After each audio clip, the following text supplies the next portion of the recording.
He said he would never play on the same stage with me, but you know, that was... In a bombshell confession that sent shockwaves through the music world, legendary rocker Roy Orbison finally broke his silence about Elvis Presley, and his words were scathing.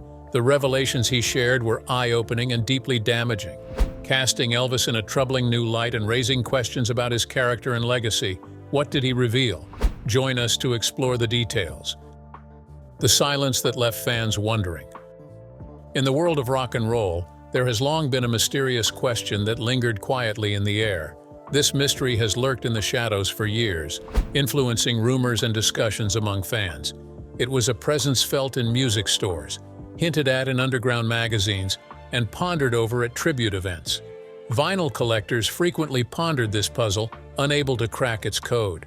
The mystery at hand was a simple but eerie one. Why did Roy Orbison remain silent about his relationship with Elvis Presley? The unusual quiet between the two men felt out of place. Despite being from the same era and sharing similar experiences in the music industry, they remained wordless. They both started out in small-town venues, inhaling the same smoky air and performing under bright lights. Their paths crossed at Sun Records, where they were guided by the influential Sam Phillips. These two musicians were not just peers, but almost seemed like celestial bodies following a shared path of fate. Elvis achieved legendary status as the king of rock and roll, adored by countless fans. His tale continued to expand, taking on a mythical quality. In contrast, Orbison carved out his own path to greatness, showcasing a vocal range that exceeded all expectations and had the power to penetrate the soul. Despite Elvis's escalating fame and the constant presence of stories surrounding him, Orbison remained quiet. He refrained from discussing Presley publicly. He did not disclose any behind-the-scenes stories. There was no hint of reference in his music or writing. Complete silence surrounded the topic, growing more impenetrable over time. This lack of information left fans eager for clarification. Some claimed it was envy, that Orbison, with his vast vocal range, felt overlooked, unnoticed, or overshadowed compared to Presley. Some speculated there was competition, maybe minor disagreements during performances or subtle differences in musical styles. A small group theorized that Roy may have felt invisible under the immense shadow of Elvis, a shadow that extended far beyond America. The quietness took on a narrative of its own, sparking curiosity in people's minds. Some speculated that it was a purposeful choice by Orbison to not contribute to Presley's legendary status. Others believed it was a silent act of defiance, a conscious effort to distance himself. However, some pondered if it was not about ego or opposition. It could have been a response to inner turmoil, an emotion too profound and burdensome to be expressed verbally. What made them distant, which bred all these rumors? Let's find out. Two legends, two reflections. Elvis Presley and Roy Orbison hailed from the American South and were influenced by the same cultural and historical factors that led to the emergence of rock and roll. Despite their common origins, they embodied contrasting interpretations of the genre, almost like two sides of a coin, similar yet distinct in their essence. Elvis exuded boundless energy. When he graced the stage for the first time, all eyes were on him. It wasn't just his singing that captivated the audience, it was his entire performance. His every movement, from hip shakes to curled lips, conveyed a sense of defiance. He embodied charisma in action, a human tempest. To countless youth, Elvis represented more than just a singer. He symbolized a fresh, exciting, and risky future that seemed to have arrived out of nowhere. On the contrary, Roy Orbison appeared to be from a completely different world. Unlike Elvis, who captivated audiences with grandeur, Roy remained calm and composed. He was not in a hurry and did not feel the need to be loud. Adorned in black attire and with his eyes concealed behind dark sunglasses, he resembled more of a mysterious entity than an entertainer. Yet his lack of movement was not devoid of meaning. It was a display of concentration. Instead of actively seeking attention, he effortlessly drew it in. His music seemed to pass through him, conveying emotions that transcended verbal expression. The voice was a key element. Orbison's voice was delicate yet commanding, gentle yet reaching great heights. It possessed the richness of opera, the agony of heartache, and the essence of something timeless. Unlike Elvis, who sang about the intense passion of love, Roy sang of its darkness, its absence, and its harsh vanishing. His songs resembled brief cinematic dramas, tragic narratives that stirred emotions and transformed suffering into something exquisite. Elvis offered an invitation to dance, while Roy encouraged you to experience emotions. Elvis represented energy and liberation, whereas Roy was associated with sadness and authenticity. Presley was known for his flamboyant performances, like a sudden burst of energy. On the other hand, Orbison was a lyrical genius, transforming pain into artistic expression. A critic once likened him to the renowned Italian tenor Caruso, a comparison that was surprisingly apartment. Roy didn't just sing, he took his audience on a journey to a world of yearning and elegance. Presley had an electrifying presence on stage. By blending gospel, country, and rhythm and blues with his deep baritone voice, he crafted a vibrant style. He had a knack for commanding the stage with his physicality and charisma. In contrast, Roy's static demeanor allowed his operatic tenor voice to reach unreachable places. His subtlety added an air of mystery. His self-penned songs were imbued with feelings of loneliness and haunting emotion. Occasionally, Elvis himself acknowledged a sentiment that many shared, suggesting that Roy possessed the most exceptional voice globally. To truly understand this relationship of theirs, let's take a step back to their first encounter. What was it like? Stay with us. The night that changed everything. In 1955, the world of music was waiting for something new. The old styles were still there, but young people longed for a sound that felt alive, daring, and fresh. On one special night in Midland, Texas, that longing began to take shape. The high school auditorium was packed. Every seat was filled with teenagers buzzing with excitement. Their voices blended into a restless hum, chairs squeaked on the floor, and the air itself seemed charged with expectation. No one in that room fully knew it yet, but they were about to witness a moment that would leave a mark on music forever. Among the crowd sat a quiet boy named Roy Orbison. He was only 17, soft-spoken and shy. His dark glasses made him look serious, almost hidden, and he carried himself without any hint of flash or confidence. Nothing about him stood out, at least on the surface, but deep inside a fire was waiting to be lit. That night would strike the match. The lights dimmed and the chatter fell to silence. Onto the stage walked a young performer. His look was sharp, but it was not his clothes that stole attention. It was something else, something in the way he moved, the way he carried himself, as if he belonged to no rule, no tradition. Each step seemed to break open a new possibility. His name was Elvis Presley. At that moment, Elvis was not yet the king. He wasn't filling stadiums or driving crowds into screaming frenzies. The crown of global stardom was still far away. But even then, he carried an energy that could not be ignored. His presence stirred something in people, a mix of thrill and unease. He wasn't like the gentle country singers before him. He was louder, freer, and bolder. The adults in the room frowned, whispering that he was too wild, too inappropriate. But the teenagers didn't care. To them, he was freedom itself. His voice was raw, electric, full of daring emotion. It wasn't a voice you could sit still to. It made you want to move, to dream, to feel things you had never felt before. Roy sat frozen in his chair. His heart pounded. His eyes never left the stage. It wasn't just music anymore, it was something larger, something that reached beyond entertainment. To Roy, it felt like a door swinging open into the future. In that instant, he understood. Music was not just sound, it was power. It could shake people awake, pull them out of the ordinary, and change their lives. For the first time, Roy knew that music was not only his passion, it was his destiny. As Elvis sang, each note carried a message.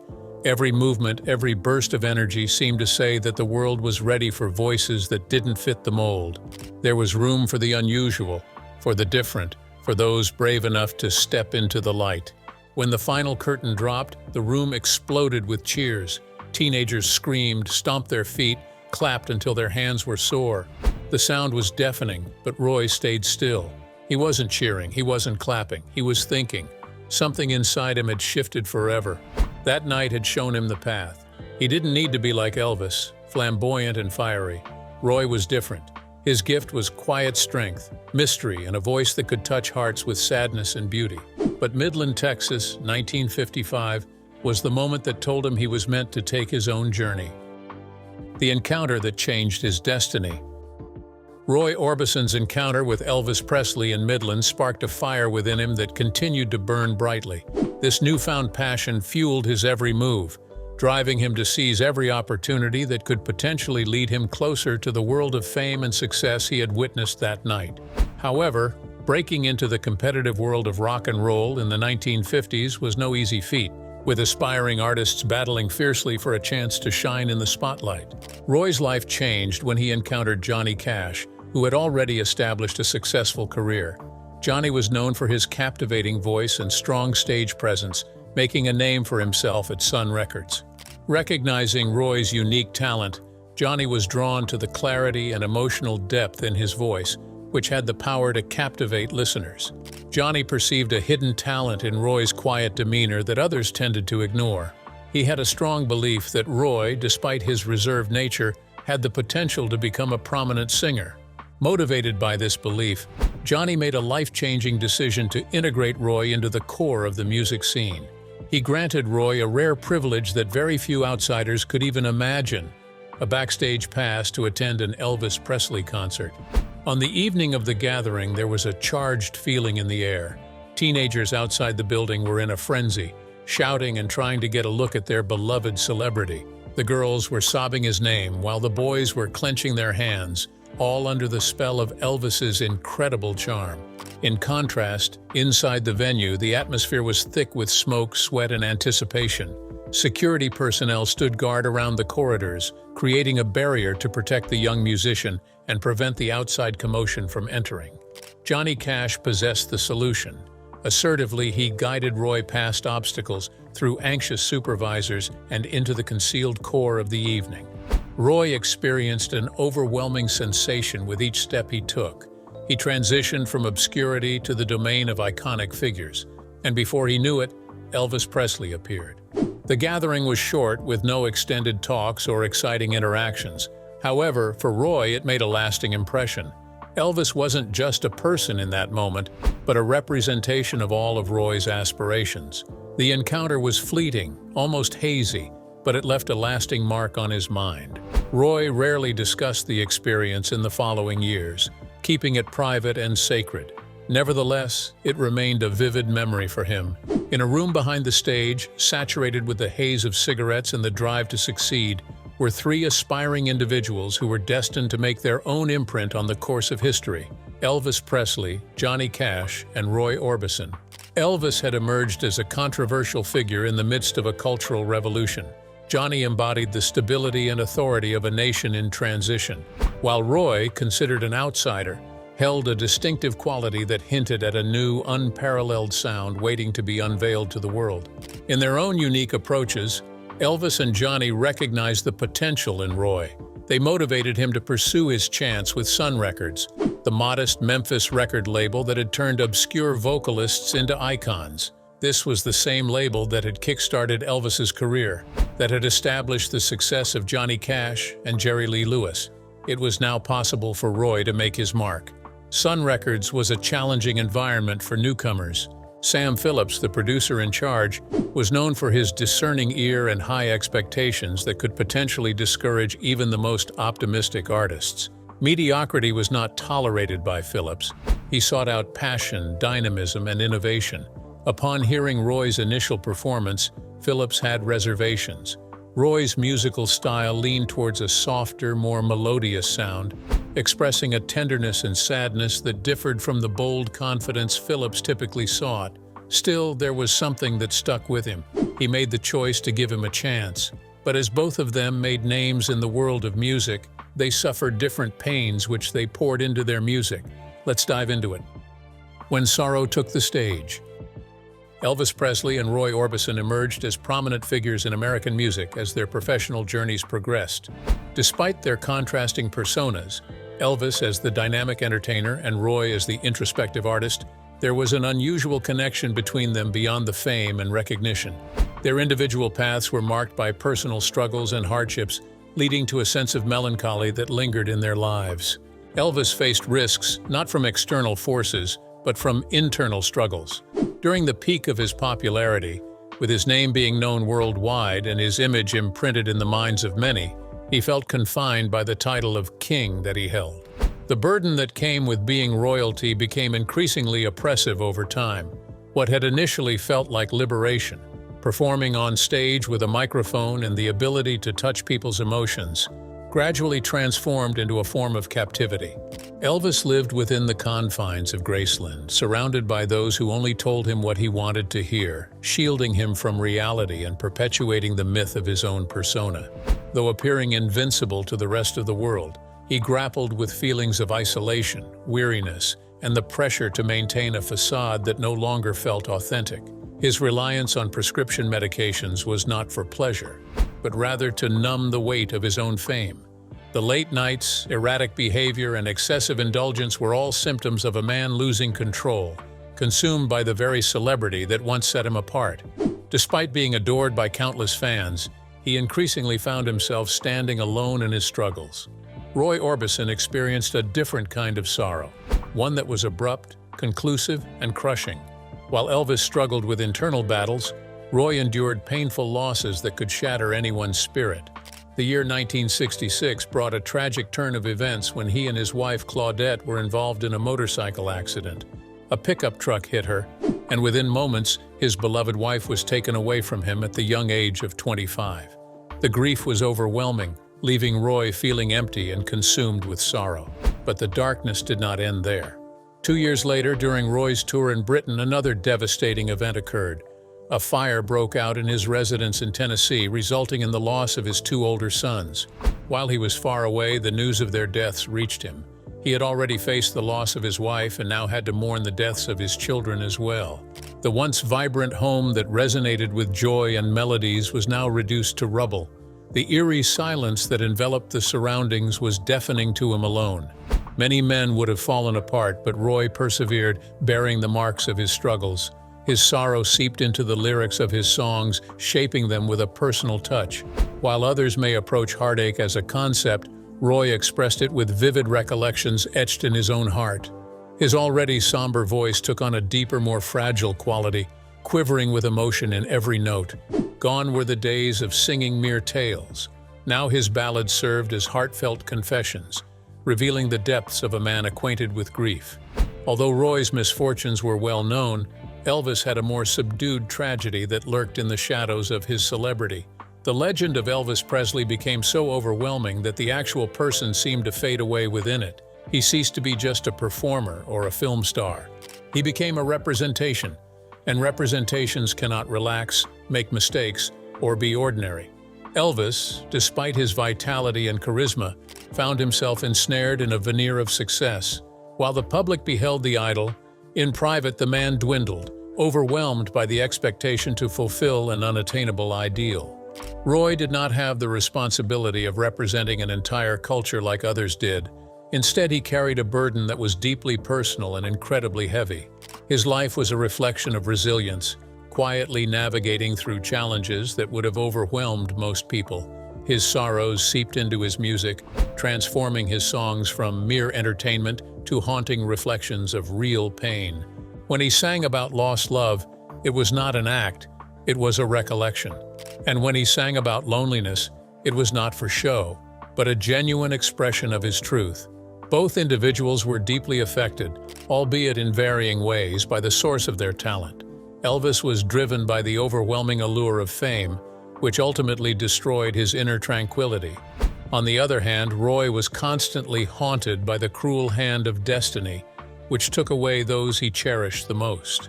While Elvis used his voice to create joy and movement, Roy used his voice to evoke emotions and empathy. Despite their performances on stage, both were always shadowed by past experiences that lingered within them. Ultimately, both of their misfortunes reflected each other in their ruin. Elvis experienced a gradual demise, with his spirit slowly dissolving under the overwhelming pressure of his own myth. Roy, on the other hand, witnessed a sudden and cruel death, seeing parts of his reality disappear in a blink of an eye. Elvis felt trapped by an unseen but stifling confinement, while Roy felt the intense and unforgiving burn of flames. A quiet bond of respect. Throughout their journeys through the tumultuous seas of fame, evolution, and the constantly shifting landscape of the music industry, a silent bond persisted between Elvis Presley and Roy Orbison, a profound mutual admiration that transcended the need for verbal expression. These two titans of rock and roll existed in parallel within the same vast cosmos, yet their paths seldom intersected in the public eye. Nevertheless, their reverence for one another remained palpable. Elvis never held back in expressing his admiration for Roy. While performing on the dazzling stages of Las Vegas, Elvis would often take a moment to pay tribute to him. With the same confidence that characterized his performances, Elvis proclaimed to his fans that Roy was the finest vocalist on the planet. He even went as far as to declare that Roy possessed the most flawless voice he had ever encountered. These were not meaningless praises, but genuine acknowledgments from a man who recognized true talent. Elvis, known as the King of Rock and Roll, was honoring another genius within his realm. On the flip side, Roy displayed a calm demeanor. Some interpreted his quietness as aloof or unapproachable. He refrained from publicly discussing Elvis or making grand gestures. Rather, he would quietly appear. Roy was a regular attendee at Elvis's performances from 1954 to 1976, always slipping into the crowd discreetly, observing attentively, and departing without fanfare. There were no media interviews, bold announcements, or press sound bites, just his silent presence. To onlookers, the quiet between the two men was often mistaken for something else. Some thought it indicated envy, while others suspected competition. People wondered how two music icons could coexist without any apparent conflict. Speculations and gossip started filling in the blanks left by their lack of words. Rumors portrayed a narrative of suppressed jealousy or unspoken resentment. However, those with an intimate knowledge of the men saw the situation in a different light. The apparent silence was actually a sign of deep respect, a tacit connection that didn't need to be flashy. One frequently shared anecdote centered around the song, "Only the Lonely." Legend has it that Roy brought the song to Graceland with hopes of Elvis recording it, but fate had other plans as Elvis was not present. Undeterred, Roy decided to record the song himself, which turned out to be pivotal in his career. The song quickly rose to fame, solidifying Roy's place in the history of rock and roll. Fans, always eager for speculation, pondered the what-ifs of the situation, suggesting that Elvis had possibly squandered an opportunity. This tale only served to enhance the mysterious bond between the two iconic artists. Over time, additional narratives emerged. A few implied that their minimal social engagement stemmed from arrogance or self-importance, while others argued it was just a clash between two powerful entities. However, beneath the gossip, the reality remained hidden. There was no competition. It was purely mutual respect expressed through silent gestures. They had no desire to vie for superiority, nor did they feel the need to communicate verbally. They shared a unique understanding that only genuine artists could comprehend. In 1979, after a year of mourning Elvis's death, Roy found solace in expressing his emotions through music. The song "Hound Dog Man" served as a touching tribute to the late legend. Unlike the typical flashy and attention-grabbing tunes, this one was a subtle and heartfelt ballad that resonated with sorrow. This song marked Roy's departure. It wasn't a gesture from a competitor or even just an acquaintance. It held a deeper, more intimate meaning. It was a tribute from an artist who always held admiration for Elvis in his heart.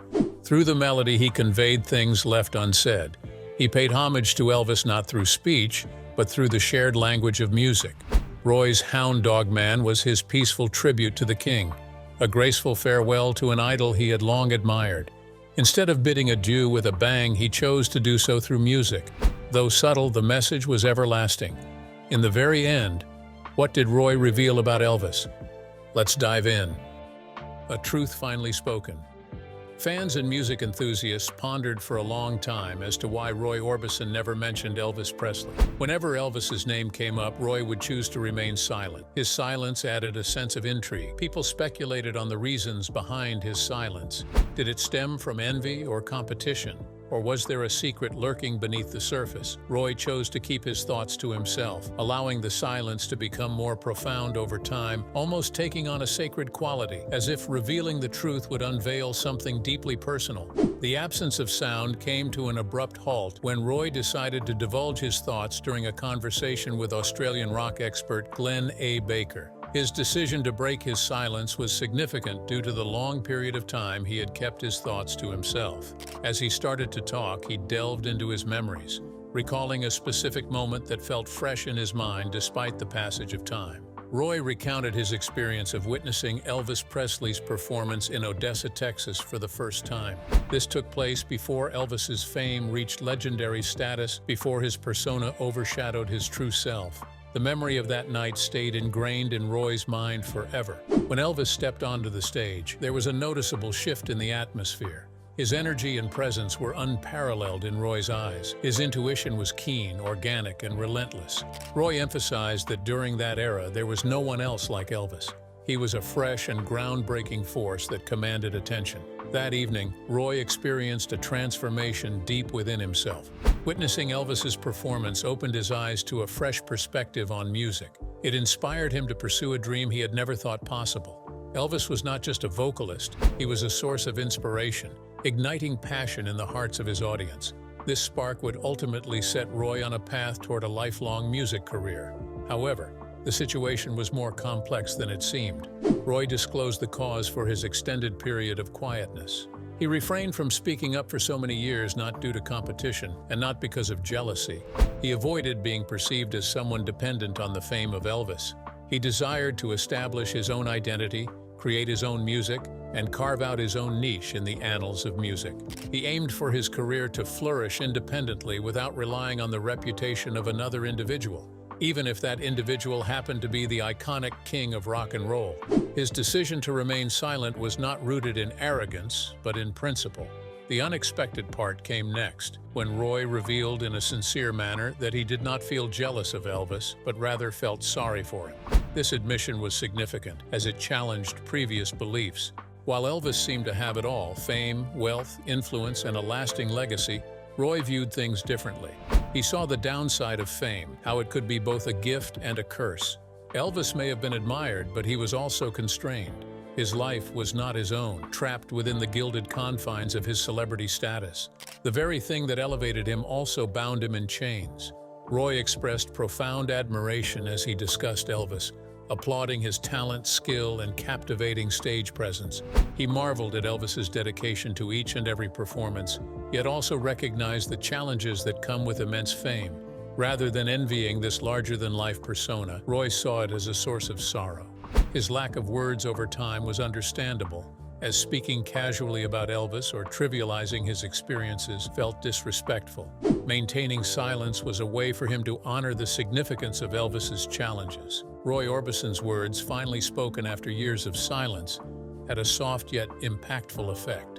He found inspiration in Elvis, who served as both a source of motivation and a cautionary tale of the sacrifices of fame. What do you think about Roy Orbison's confession? Let us know in the comments. If you enjoyed this video, like, share, and subscribe to this channel for more celebrity gist. Before you go, watch the other videos on your screen.